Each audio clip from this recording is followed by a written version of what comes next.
Shalom saudara-saudaraku yang dikasihi Tuhan, dimanapun saudara berada, kiranya damai sejahtera Allah terus melimpah dalam hati dan hidup saudara semua. Sebelum kita mendengarkan firman Tuhan, mari kita berdoa. Kami mengucap syukur hanya kepadamu Allah Bapa di surga, Tuhan yang penuh kasih setia di dalam hidup kami. Saat ini kami mau mendengarkan firman-Mu. Tuntunlah kami dengan Roh Kudus-Mu, agar kami dapat mengerti dan memahaminya. Dalam nama Yesus, amin. Firman Tuhan dari kitab Filipi 2 ayat 5-11. Hendaklah kamu dalam hidupmu bersama menaruh pikiran dan perasaan yang terdapat juga dalam Kristus Yesus, yang walaupun dalam rupa Allah tidak menganggap kesetaraan dengan Allah itu sebagai milik yang harus dipertahankan, melainkan telah mengosongkan dirinya sendiri dan mengambil rupa seorang hamba dan menjadi sama dengan manusia. Dan dalam keadaan sebagai manusia, Ia telah merendahkan dirinya dan taat sampai mati, bahkan sampai mati di kayu salib. Itulah sebabnya Allah sangat meninggikan Dia dan mengaruniakan kepadanya nama di atas segala nama, supaya dalam nama Yesus bertekuk lutut segala yang ada di langit dan yang ada di atas bumi dan yang ada di bawah bumi, dan segala lidah mengaku Yesus Kristus adalah Tuhan, bagi kemuliaan Allah Bapa. Renungan kita, hati seorang hamba. Saudara-saudaraku yang dikasihi Tuhan, biasanya kata hamba dikontraskan dengan kata tuan dan orang yang merdeka. Pada zaman Alkitab, seorang hamba adalah milik tuannya sepenuhnya. Artinya, tuannya berhak melakukan apa saja terhadapnya. Seorang hamba tidak memiliki kebebasan. Ia terikat sepenuhnya kepada tuannya. Ada orang yang lebih berhak di atas dia. Ada orang yang mengatur hidupnya, dan kepadanya ia harus tunduk. Sampai dengan saat ini, saudara-saudaraku, sebagian kita masih beranggapan bahwa sebutan hamba Tuhan hanya berlaku untuk para rohaniawan atau para pendeta atau yang bekerja dalam bidang-bidang kerohanian saja, atau mereka yang lulusan sekolah teologi. Tapi sebenarnya sebutan ini secara umum bisa dipakai untuk semua orang yang percaya kepada Tuhan Yesus Kristus. Kita semua adalah hamba-hamba Tuhan. Artinya Tuhanlah yang menjadi Tuhan kita. Dialah yang memerintah atas hidup kita. Tapi tentu saja sebutan sebagai hamba Tuhan juga menuntut sikap hati seorang hamba. Kalau kita menyebut diri kita hamba, kita harus memiliki hati seorang hamba.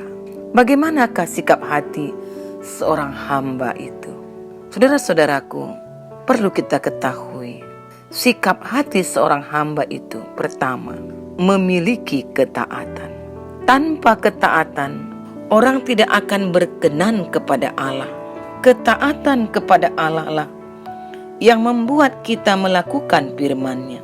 Gambaran ketaatan total dapat kita lihat dalam diri Yesus, di mana Ia rela mati karena ketaatannya.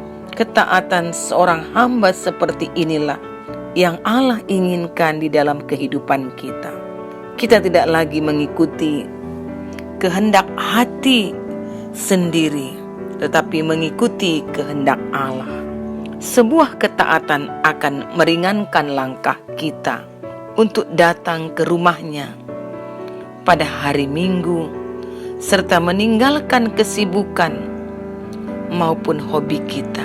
Sampai di manakah ketaatan kita? Dan yang kedua, saudara-saudaraku, sikap hati seorang hamba itu memiliki kesetiaan. Kesetiaan adalah keteguhan atau ketetapan hati. Setiap kali mempekerjakan seseorang, kita mengharapkan agar ia setia dan langgeng bekerja pada kita. Pada zaman Romawi, setiap hamba diberi sebuah lencana yang dikalungkan pada lehernya.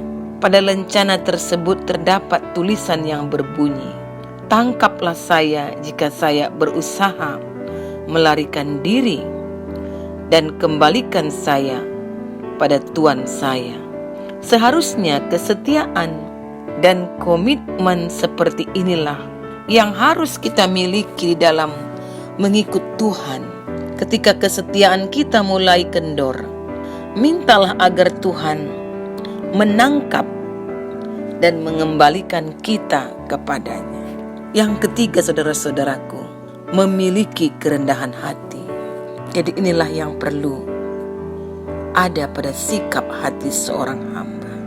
Yesus pernah membasuh kaki murid-muridnya untuk memberikan pelajaran penting bagi mereka, bahwa mereka harus saling melayani satu dengan yang lain. Saling melayani membutuhkan kerendahan hati dan kerelaan untuk mengesampingkan kepentingan diri sendiri.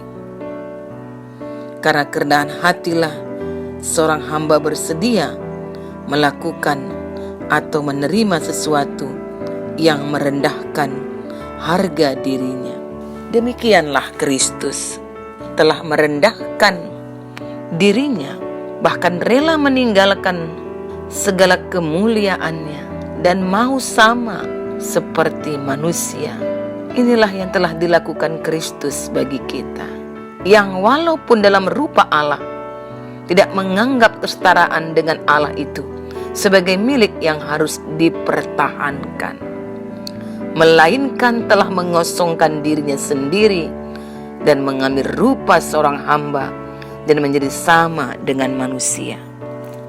Saudara-saudaraku, inilah yang telah diperbuat oleh Yesus. Karena kerendahan hatilah seorang hamba bersedia melakukan atau menerima sesuatu yang merendahkan harga dirinya. Seorang hamba yang rendah hati tidak akan merasa terluka ketika ia tidak menerima penghargaan, ketika orang menolaknya, dan ketika pendapatnya tidak dipedulikan. Saudara-saudaraku, jika saudara adalah seorang pemimpin, jadilah seorang pemimpin yang berhati hamba, yang rela melayani dan tidak minta dinomorsatukan. Sebab saudara-saudaraku, ingatlah, sebutan sebagai hamba menuntut kita untuk memiliki hati seorang hamba. Mari berdoa. Ya Tuhan Bapa di surga, sesungguhnya kami mengaku belum menjadi hamba seperti yang Engkau harapkan. Bahkan walaupun kami ini adalah seorang hamba Tuhan, terkadang kesombonganlah yang masih ada. Ingin dilayani, ingin dinomorsatukan. Tuhan, saat ini kami mohon melalui Roh Kudus-Mu, tolonglah kami agar kami mampu meniru Kristus yang adalah hamba Allah yang sejati, mau merendahkan dirinya, mengosongkan dirinya. Mampukan kami memiliki hati sebagai hamba. Dalam nama Tuhan Yesus, dengarkan doa kami. Amin. Shalom saudara-saudaraku. Tuhan Yesus memberkati.